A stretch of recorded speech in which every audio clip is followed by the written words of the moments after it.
আর একদল বলছে ইমামের পেছনে সূরা ফাতিহা না পড়লে নামাজই হবে না, আর একদল বলছে পড়া যাবে না, কিন্তু তারা কিন্তু এটা বলছে না যে ইমামের পেছনে সূরা ফাতিহা পড়লে নামাজ হবে না, এই কথা কিন্তু কেউ বলছে না। সুতরাং আপনার জন্য নিরাপদ কোনটা, সেটা হচ্ছে ইমামের পেছনে সূরা ফাতিহা পড়ে নেওয়াটাই নিরাপদ। এই বিষয়ে আমি ডিটেলস আলোচনা করতে পারবো, তবে অনেকগুলো টাইম লাগবে, কারণ এটা অনেক বড় একটা মতভেদের বিষয়। এটা নিয়ে যদি আলোচনা করতে যাই 3 ঘন্টার উপরে আলোচনা করা লাগবে। তো আমি সংক্ষেপে কিছু বলে দিই।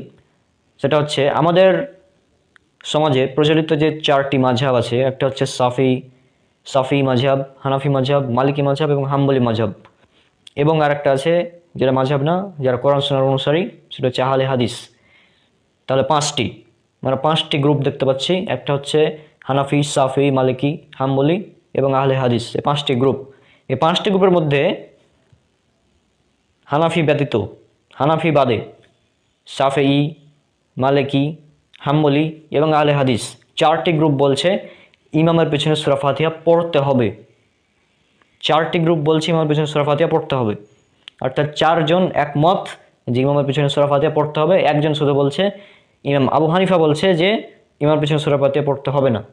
কিন্তু ইমাম আবু হানিফার একজন ছাত্র ইমাম মুহাম্মদ, তিনি কি বলছেন, এটা উল্লেখ করেছে হেদায়া ইসলামিক ফাউন্ডেশন থেকে ছাপানো 1 নম্বর খণ্ড সালাত অধ্যায়ের